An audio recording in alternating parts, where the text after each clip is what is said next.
Hello මම හිතනවා මගේ ශ්‍රාපකයෝ හැමෝම බොහොම හොඳින් ඇති කියලා. ඉතින් ඒ වගේම මැද පෙරදිග කලාපේ ඉන්න අපේ ශ්‍රී ලාංකිකයෝ වගේම අනිත් මිනිස්සු බොහොම හොඳින් කරදරයක් නැතුව ඉන්න කියලා මම ප්‍රාර්ථනා කරනවා. ඉතින් අද මම ඔයාලත් එක්ක බෙදා ගන්න බලාපොරොත්තු වෙන්නේ ඊශ්‍රායලය සහ මේ ඉරානය ගැන පොඩි කතාවක්. ඉතින් අපි මුලින්ම කතා කරන්නේ ඊශ්‍රායලය ගැන. ඊශ්‍රායල් කියන්නේ මේක මේ බොහොම මෑත කාලයකදී රටක් විදියට පිහිටවපු එකක්. පිහිටවපු රජයක් මේ පිහිටවපු රටක් භූමියක්. ඒක ඊශ්‍රායල් කියලා වෙන් කරේ මින් බොහොම මෑත කාලෙකදී. බොහොම මෑත ඉතිහාසයේදී. අවුරුදු 10 ගානක ඉතිහාසයක් නෑ. අවුරුදු 70 ගානක් වගේ තමයි ඉතිහාසය තියෙන්නේ. එතකොට මේ ඊශ්‍රායල් වැසියන්ට ඒ කියන්නේ මේ යුදෙව්වන්ට රටක් තිබුණේ නැහැ. හරිද? එතකොට යුදෙව්වන්ට රටක් තිබුණේ නැහැ. ඒ යුදෙව් වගේ ජාතියක් ගැන මම මාගේ අනිත් වීඩියෝ එකකින් කරනවා. ඒක බොහොම නුදුරේදී ආයෙ අප්ලෝඩ් කරනවා ඒක. ඉතින් යුදෙව් කියන්නේ එහෙම රටක් තිබුණ ජාතියක් නෙමෙයි. යුදෙව් ඇවිල්ලා පදිංචි වෙන්නේ මේ ඔටෝමාන් අධිරාජ්‍යයේ කොලනියක. ඔටෝමාන් අධිරාජ්‍යය බිඳ වැටෙනකොට ඔටෝමාන් අධිරාජ්‍යයේ කොලනියක් වෙච්ච පලස්තීනයේ තමයි ඇවිල්ලා පදිංචි වෙන්නේ. හරිද? එතකොට මේ පලස්තීනයේ ඇවිල්ලා මෙයාලා පදිංචි වෙනවා, කෘෂිකාර්මික කටයුතු එහෙම කරගෙන ඉන්නවා. ඊට පස්සේ මේ මෙයාලා ටික ටික ඉතින් පලස්තීන වැසියෝ ඉන්න ප්‍රදේශයේ එයාලට ඉඩ අල්ල ගන්නවා. එහෙම ඉඩ අල්ලගෙන පස්සේ කාලෙකදී එක්සත් ජාතීන් සංවිධානයේ මැදිහත් වීමෙන් ඊශ්‍රායල කියන රටක් විදියට ඒක මේ ප්‍රසිද්ධියට පත් කරන පිළිගන්නවා. ස්ටේට් ඔෆ් ඊශ්‍රායල් කියලා ඒක පිළිගන්නවා. හරිද? එතකොට ඒකෙදී ගිවිසුමක් ගහලා තියෙනවා ඊශ්‍රායලයත් පලස්තීනයත් දෙකම රටවල් විදිහට පිළිගන්නවා කියලා. නමුත් ඊශ්‍රායලය කියන බොහොම බුද්ධිමත් මිනිස්සුන් රටක්. එයාලා ටික ටික එයාලගේ ගොඩ වැඩි කරගන්නවා. ගොඩක් කපටිකම් පාවිච්චි කරලා එළියට වෙනම ප්‍රතිරූපයක් එළියට මවා පාමින් ඊශ්‍රායල් කාරයෝ ඊශ්‍රායල් වැසියෝ ඒ කියන්නේ වැසියෝ කිව්වොත් බෑ. මොකද මේ වැසියෝ කිව්වොත් සාමාන්‍ය ජනතාවට අයිති වෙනවා. ඊශ්‍රායල් පාලන තන්ත්‍රය සහ ඒ අය තමන්ගේ ප්‍රමාණය ලොකු කරගන්න. හරිද? එතකොට විවිධ උපක්‍රම පාවිච්චි කරන මේකෙදි අර කළු සුදු නැහැ. නමුත් ඊශ්‍රායල් කරන එක හරි කියලා මාධ්‍ය විසින් පෙන්වනවා ඊශ්‍රායලේ හරි. අනිත් මිනිස්සු ත්‍රස්තවාදී කියලා එහෙම පෙන්වනවා. ඒ ත්‍රස්තවාදී ඇති උනේ ඇයි කියන එක කිසිම මාධ්‍යයක සාකච්ඡා වෙලා නැහැ. හරිද? ඇමරිකාවත් ප්‍රජාතන්ත්‍රවාදී ආරක්ෂකයා කියලා කියපු ඇමරිකාවත් මේකෙදි කිසිම මේකක් නැතුව ඊශ්‍රායලට සහයෝගය දෙනවා. එතකොට ඊශ්‍රායලය සහ ඇමරිකාව ඉරානය කියන රට හඳුන්වන්නේ මේ ත්‍රස්තවාදය පතුරන බූවල්ලා විදිහට. එතකොට ඒගොල්ලන්ට කිසිම වෙලාවක මම නම් ඉරානය ත්‍රස්තවාදය පතුරන මේ රටක් විදිහට දකින්නේ නැහැ. අනුග්‍රහයක් දක්වන රටක් විදිහට දකින්නේ නැහැ. ඉරානය කියන්නේ ඉස්ලාමීය රාජ්‍යයක්, බොහොම ධාර්මික රාජ්‍යයක්. හරි? එතකොට ස්වෛරී රටක්, තමන්ගේ රටේ ආරක්ෂාවට ඕනම දෙයක් කරන්න ඒ රටට අයිතියක් තියෙනවා. තමන්ගේ මිනිස්සු මරනවා නම් ඒකට ප්‍රතිවිපාක ලබා දෙන්න අයිතියක් තියෙනවා. ප්‍රතික්‍රියා කරන්න අයිතියක් තියෙනවා. හරිද?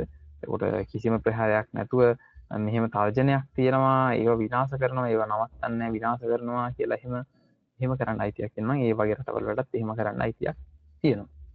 ඉතින් මේ ඊශ්‍රායලයේ ඉන්න ලාංකිකයෝ මේකට කිසිම වෙලාවක මේ දඟලන්න එපා. සත්‍ය මේකයි. මම දන්නවා ඊශ්‍රායල් ලාංකිකයෝ ගොඩක් ආදරේ ඊශ්‍රායල් වලට තමන්ගේ දෙවෙනි මව්බිම වගේ තමයි සලකන්නේ. බොහොම ආදරේ තමන්ගේ ජීවිතය ලස්සන කරේ ඒ රට කියලා. ඉතින් ඒගොල්ලෝ ගොඩක් ආදරේ ඒ රටට. හරි? ඒක නිසා මේ කිසිම වෙලාවක අහිතක් හිතන්න එපා. ඉතින් ඒ වුණාට ඇත්ත කාරණේ අරකයි. ඊශ්‍රායල් තමන්ගේ ප්‍රමාණය වැඩි කරගෙන නැති. එතකොට එහෙම කරලා ඒගොල්ලෝ මෙහෙයුම් කරලා ගොඩක් යාලට තර්ජනයක් වෙන්නේ. යාලගේ ප්‍රවැත්මට තර්ජනයක් වෙයි කියලා හිතන කට්ටිය අතු ගාලා දානවා. මේ ලෝකෙන් අතු ගාලම දානවා. සමහර චරිත දත් බෙහෙත් වලට විස කලවම් කරලා නැති කරලා දානවා. ඒ වගේ විවිධ ක්‍රම පාවිච්චි කරලා නැති කරලා දානවා. එතකොට ඔය මැද පෙරදිග ත්‍රස්තවාදී නිර්මාණය කරන්න යම් කී තරමකින් ඇමරිකාවත් දායක වෙනවා යම් අවස්ථාවලදී. එහෙම නිර්මාණය කරන්නේ මැද පෙරදිග අස්ථාවර කරන්න. මොකද ඇමරිකාව කියන්නේ මැද පෙරදිග තෙල් වලින් ඇමරිකාව ලොකු ලාභයක් ලබනවා. එතකොට ඇමරිකාව එහෙම ලාභයක් ලබනවා. ඒකට මැද පෙරදිග අස්ථාවර වෙලා තියෙනවා. ඕන ගොඩාක් ස්ථාවර වුණොත් එහෙම ඇමරිකාව නැතුව වැඩ කරගත්තොත් එහෙම ඒක ඇමරිකාවට අවාසිදායකයි. ඒක නිසා එයාලා ඊශ්‍රායලය පාවිච්චි කරනවා. එහෙම කරලා ඒ ටිකේ එයාලගේ බලය රඳවා ගන්න බලනවා. එතකොට ඊශ්‍රායලයේ ගාසා වැසියන්ට කරදර කරනකොට ඒ ගාසාවේ මිනිස්සු මරනකොට එක්සත් ජාතීන් සංවිධානය කිසි දෙයක් කරේ නැහැ. මොකද ওই සංවිධාන හැම එකම ඇමරිකාවේ පදේට නටන සංවිධාන හින්දා. හරිද?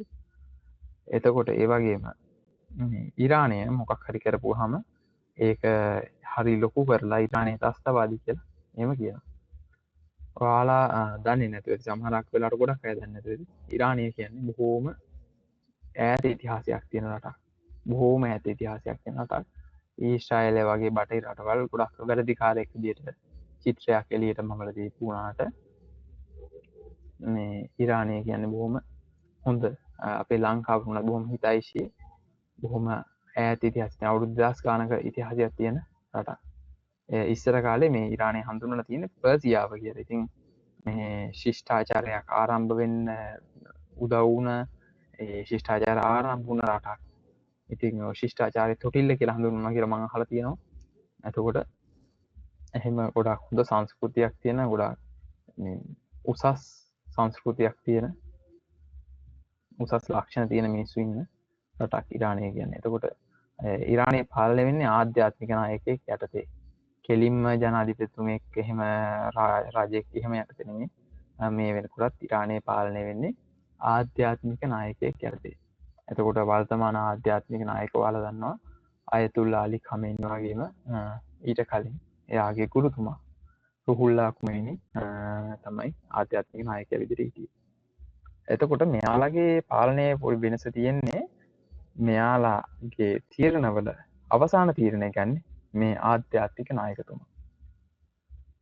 ඒක සහ එයා ගොඩක් ඒ ආගමට නැඹුරු වෙලා තමයි හැමදේම කරන්නේ. එහෙම ගොඩක් හොඳ ශිෂ්ටාචාරයක් හොඳ ශිෂ්ට සම්පන්න විදියට මිනිස්සු ගැන හිතන රටක්.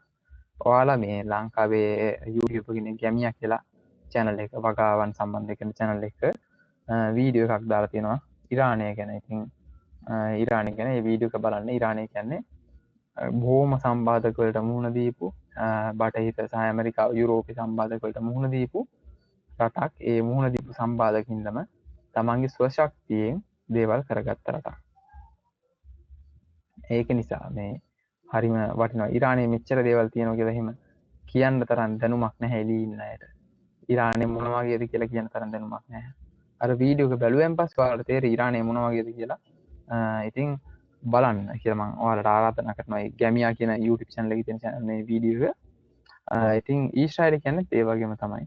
බොහොම දියුණු පේටන් බලපත්‍රලාභීන් ගොඩක් ඉන්න රටක්. ඉතින් යුද්ධය කිසිම වෙලාවක හොඳ දෙයක් නෙමෙයි.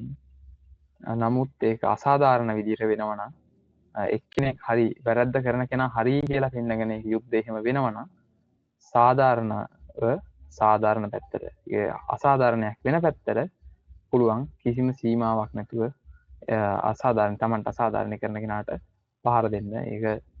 ඒක ගාසාවැසියන් සමූල ඝාතනය කරා දැක්කා. ගාසාවැසියන්ට කරන්න දෙයක් නැහැ. ගාසාවැසියෝ කියන ආයුධ සන්නද්ධ මිනිස්සුනේ සාමාන්‍ය මිනිස්සු. ඉතින් ත්‍රස්තවාදීන් ඉන්නවා කියලා ඝාතනය කරා. ඉතින් ඒ වගේ මම හිතන්නේ ඉරානයට එහෙම නිස්කාරණය පහර දෙනකොට ඉරානය ඉවසයි කියලා. ඉතින් තමන්ට බලවත් වෙන්න අවශ්‍ය නම් ඒකේ ඉන්න අනිත් මිනිස්සු කපලා දාන්න එක කරන්න ඕන. නමුත් ඒක මේ තරම් අසාධාරණ විදියට ඒක කරන එක අනුමත කරන්න බෑ. ආයෙත් කියන්න ඕන ඉතින් බලයට කළු සුදු ભેදයක් නැහැ. ඒක කවුරු හරි කියන්න පුළුවන් කමෙන්ට් එකේ දාන්න. මම දන්නවා බලයට කළු සුදු ભેදයක් නැහැ. නමුත් ඒක මේ තරම් මිනිස්සු මරාගෙන මෙහෙම කරන්න තරම් හොඳ දෙයක් නෙවෙයි. දැන් ඇමරිකාවේ බලය ටික ටික ගිලිහෙමින් යන ඇමරිකාවට ඒක දරා ගන්න දරුවෝ ඉන්නවා. සහ අපේ අසල්වැසි ඉන්දියාවේ බලය දැන් ගිලිහිලා තියෙනවා. ඉතින් එහෙනම් අපි අලුත් වීඩියෝ එකකින් හම්බෙමු. ඒකෙදි මම රටක් නැති අනිත් ජාතිය ගැන සහ අපේ ලංකාව ගැන කතා කරන්න බලාපොරොත්තු වෙනවා. ඒකෙදි ඔයාලට තේරෙයි මේ වීඩියෝ එක සහ මේ වීඩියෝ එක අතර සම්බන්ධයක් තියෙනවද කොහොමද කියන එක. එහෙනම් බොහොම ස්තුතියි. අපි ආයෙ හම්බෙමු.